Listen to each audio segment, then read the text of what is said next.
하나님 말씀은 시편 22편 1절, 2절, 3절입니다. 시편 22편 1절, 2절, 3절.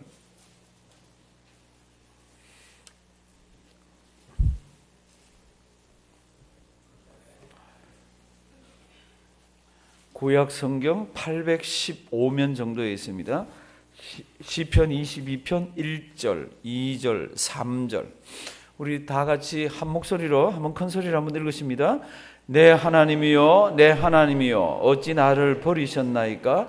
어찌 나를 멀리하여 돕지 아니하옵시며 내 신음하는 소리를 듣지 아니하시나이까? 내 하나님이여, 내가 낮에도 부르짖고 밤에도 잠잠치 아니하오나 응답지 아니하시나이다. 이스라엘의 찬송 중에 거하시는 주여, 주는 거룩하시니이다. 아멘. 오늘 아침에 말씀의 제목은 우리 찬양을 어떻게 해요? 회복합시다. 어제는 첫사랑을 회복하자 그랬습니다. 우리 주님이 굉장히 원하시는 겁니다.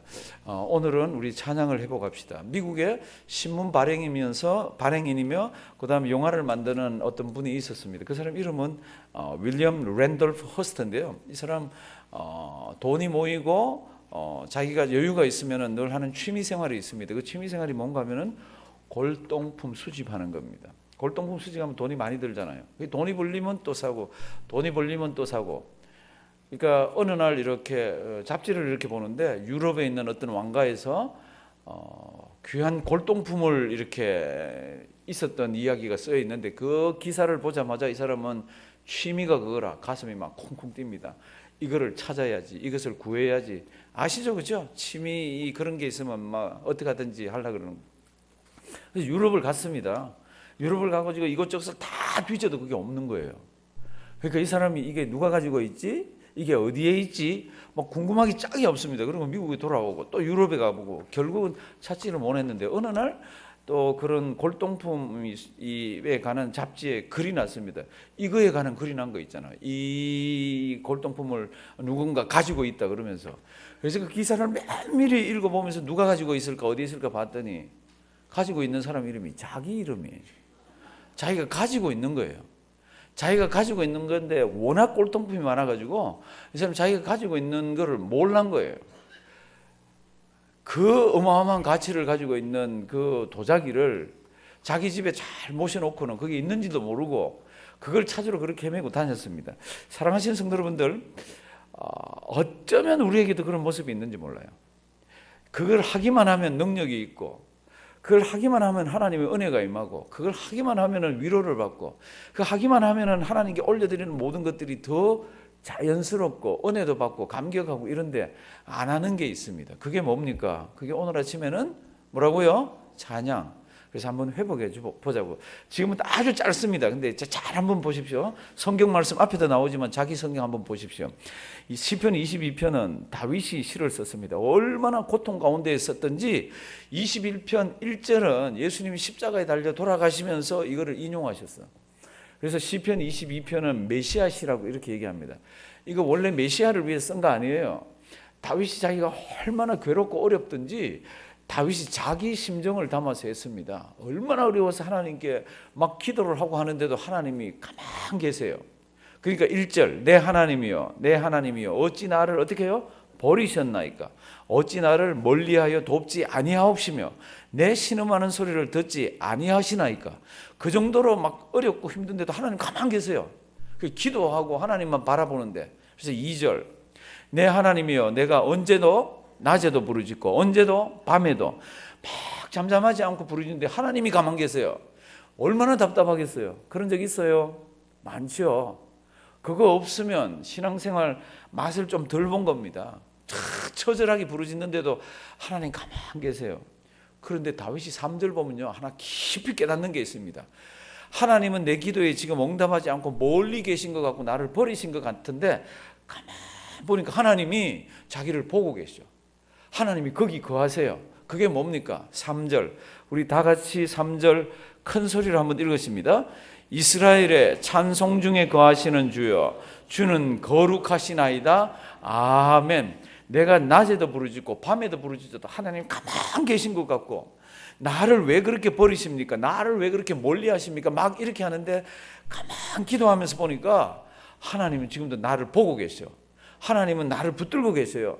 그래서 그 붙들고 계신 것을 이렇게 묘사합니다. 하나님께서는 전 피조물과 구원받은 백성들의 찬양 가운데, 찬송 가운데 거하시는 그분은 나를 지금도 보고 계시고 나를 알고 계신다는 겁니다. 근데 깨달음이 뭡니까? 이스라엘의 뭐 중에? 찬양 중에 거하시는 주여, 이렇게 되어 있습니다. 3절 다시 보십니다.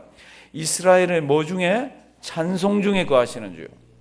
그러니까 시편이 뭡니까? 그럼 전부 찬송이잖아요. 시편이 뭡니까? 그럼 전부 기도잖아요.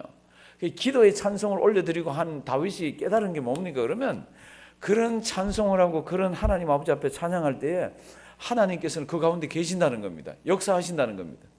우리 신앙의 선배들은 이걸 너무 잘합니다. 이게 찬양을 소홀히 하지 않았습니다.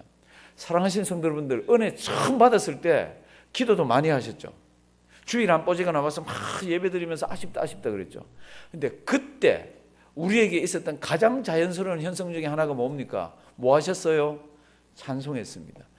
밤이 새도록 한 찬송을 부르는데도 눈물이 나면서 감격이 있는 그때가 하나님의 은혜를 받을 때예요.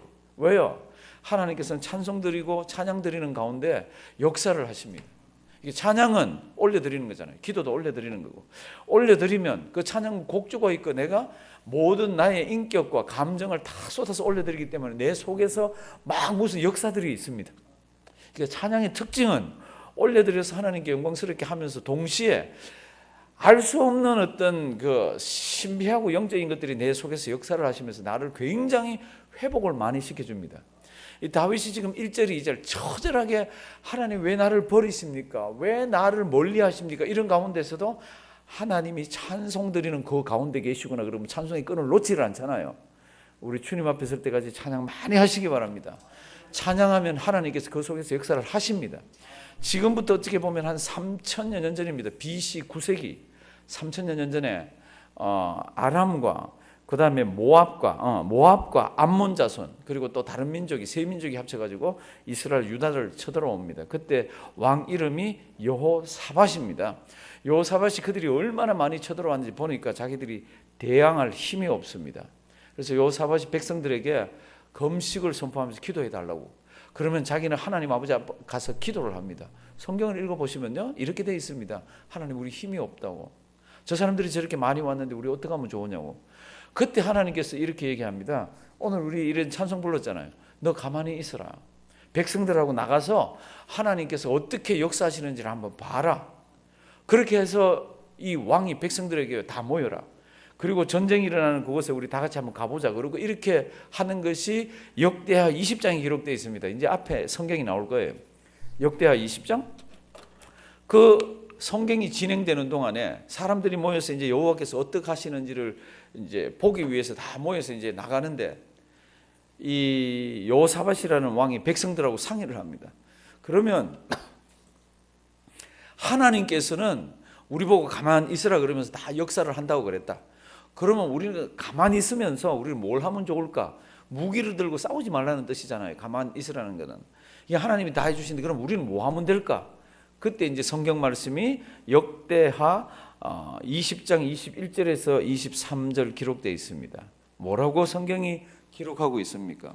이 왕이요, 백성으로 더불어 뭐하고? 의논하고.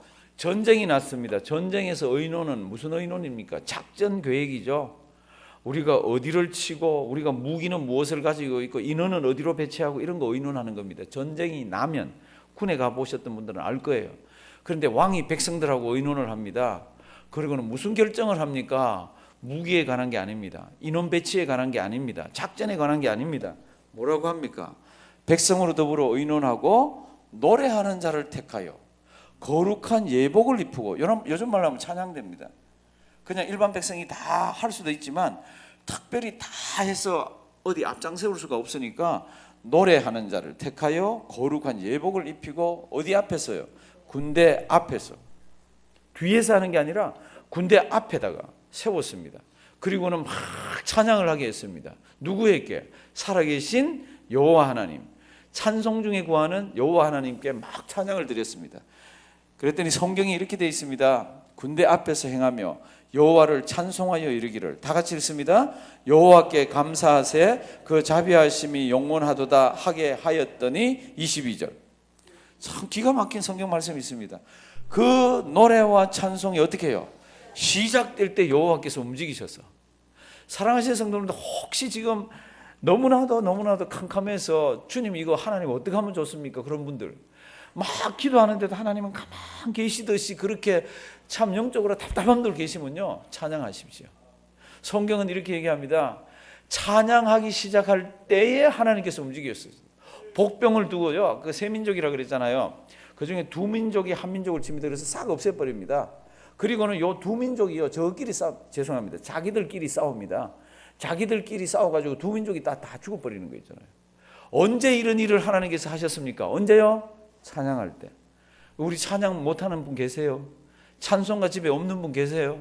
인터넷 들어가면 이런 가스펠 성도, 좋아하는 가스펠 성들이 다 나와 있습니다.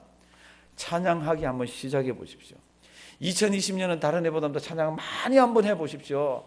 찬양 많이 할 때 하나님께서 역사하시는 것이 우리 간증으로 있어야 됩니다. 구역도, 교회도, 우리 가정도, 나도 어려울 때 하나님 그러면서 나가서 기도하다가 답답할 때 하나님께서 나에게 주신 그 선율, 하나님이 내가 좋아하도록 하신 그 찬송, 그걸 한번 쏙 불러보기 시작해 보십시오. 가슴이 떳떳해지고요, 눈물이 뚝뚝 흐릅니다. 그 눈물은 내가 억지로 만든 눈물이 아니에요. 피조물이, 연약한 하나님의 백성이 창조주 하나님 아버지 앞에, 영원하신 하나님 아버지 앞에 서 있는 그 모습이 딱 부딪혀지면요, 피조물들은 눈물을 흘리게 되어 있습니다. 이런 것들이 언제 일어납니까? 다른 때도 많이 일어나지만 오늘 언제요? 찬양 중에. 사도 바울하고 그 일행들이 선교 여행을 다닙니다. 그래서 막 어느 곳을 다녔는데 하나님 못 가게 자꾸 막으세요. 성령이, 예수의 영이, 하나님의 영이 막았습니다. 그래서 가만 보니까 다른 지역으로 가라 그러는구나. 그리고는 유럽으로 가잖아요. 유럽으로 간 첫 성에서 전도가 어느 성입니까? 빌립보 성입니다. 그 빌립보 성에서 전도하면서 왔다 갔다 하는데 귀신 들린 여자가 하나 있어요. 이 여자가 바울 일행이 지나가면 막 뭐라고 얘기를 합니다. 너무나 답답해가지고 주 예수 그리스도의 이름으로 명하노니 귀신 나와라 그러고 귀신을 쫓아냈습니다. 그럼 됐지? 그러면 좋은데 성경 보시면 거기서부터 문제가 파생되죠. 뭐예요? 그 종 하나 때문에 얻어먹고 사는 사람이 많습니다. 주인이 여럿이에요. 굉장히 용한 점치는 여자예요. 그러니까 혼자 소유하는 게 아니라 여러 명이 투자를 해가지고 그 여자를 소유하고 거기서 나오는 수입을 갈라먹고 있습니다. 그런데 그게 다 끊어졌잖아요. 이 사람들이 수를 했습니다. 그랬더니 관리들이 잡아갖고요, 성경을 보면 얼마나 매질을 했는지 모릅니다. 그리고는 아주 중죄인들이 거해야 되는 깊은 감옥에 발에다가도 착고를 딱 채워놓고는 집어넣어놨습니다. 근데 성경 말씀을 보면요, 사도행전 16장입니다. 성경 말씀을 보면 그때 바울과 실라가 그 깊은 옥에서 무엇을 했습니까? 성경 말씀 보면 뭐 했어요? 찬송하고 기도했습니다. 근데 at midnight, 밤중쯤 되었을 때, 한밤중이 되었을 때, 다 잘 때잖아요, 피곤해서. 두 사람이 찬송하고 또 기도하고, 찬송하고 기도하고 이렇게 하고 있는데 옥토가 막 흔들리고요. 그 찬송하고 기도하는 것을 그 죄수들이 조용히 듣고 있습니다. 하나님께서 그때 역사하시더라고요. 저는 뭐 지질이 나서 그걸 풀어준 것도 저는 대단한 기적이지만, 흉악범들 가둬놨는데 막 찬송 소리 들리는데 이 사람들이 조용히 가만히 들었다는 게 저는 더 큰 기적 중에 하나예요. 성도님들, 흉악범들 어떤지 알죠? 자기 잠을 자야 되는데 막 찬송하면서 바도하면 어떻게 하는지 알죠? 형씨! 이게 그 사람들 특징이잖아요. 그런데 그 사람들이 조용히 찬송을 들었다고 그럽니다. 조용히 기도를 들었다고 그럽니다. 누가 역사하셔서 그 사람들이 들었습니까? 살아계신 하나님, 찬송 중에 거하는 하나님, 그 하나님이 그 찬양을 들으시고요, 죄수들의 마음도 딱 붙들어 놓고 옥토도 움직이고 이들을 풀어줬습니다. 사랑하시는 성도 여러분들, 우리가 정말로 아까 가치 있는, 아까 이 골동품 수집하는 이 부자, 자기 집에 있는 거 모르고 막 쏘다니면서 찾았듯이 성도 여러분들, 하나님이 우리에게 주신 아주 은혜 받는 방법이 얼마나 많은지 모릅니다. 그 중에 하나가 뭡니까? 돈도 안 듭니다. 그 중에 하나가 뭡니까? 시간도 별로 안 듭니다. 운전하면서도 할 수 있습니다. 저는 운전하면서 혼자 타면 찬송을 많이 합니다. 그때는 그냥 흥얼흥얼 안 합니다. 뒤에 아무도 없습니다. 어떻게 할 것 같아요? 고함을 지르면서 합니다. 흑인들이 막 붐바붐바 하면서 막 그렇지만 저는 그게 아니라 그냥 제가 제 혼자 차를 탔을 때는요, 기억나는 찬송, 아는 찬송 막 목이 터져라고 부르면서 다닙니다. 이게 방음이 안 되면 아마 다른 차들 지나가면서 미친 새끼, 죄송한데 이거 미친 놈 그럴지도 모릅니다. 우리에게는 하나님이 주신 정말로 은혜 받을 귀한 도구가 있습니다. 그게 뭐예요? 찬양. 근데 찬양 이렇게 보시면요, 우리 교인들마다 좋아하는 찬양이 다 다릅니다. 왜요? 은혜 받을 때, 그리고 내가 감정적으로 이렇게 하나님 앞에서 반응하면서 올려드리는 것들이 다 조금씩 다릅니다. 좋아하는 찬송 많이 부르십시오. 그리고 은혜로운 찬송이 나왔다 그러면 잘 기억이 되는 찬송들을 많이 불러서 내 것으로 만드십시오. 특별히 여기 있는 우리 찬송가들, 성도 여러분들 좋아하는 찬송은 처음부터 끝까지 외우십시오. 그게 어느 날인가 우리 손에서 찬송이 없어질 때에 머릿속에 찬송이 있잖아요. 그것을 밤새도록 풀어낼 수 있습니다. 우리 아이들이 너무 어렵습니다. 그때도 찬송할 수 있고, 하나님 이거 어떻게 하면 좋습니까? 찬송할 수가 있습니다. 우리 주님 앞에 설 때까지, 그리고 2020년 우리 찬양을 회복하는 우리가 되기를 주님의 이름으로 부탁드립니다.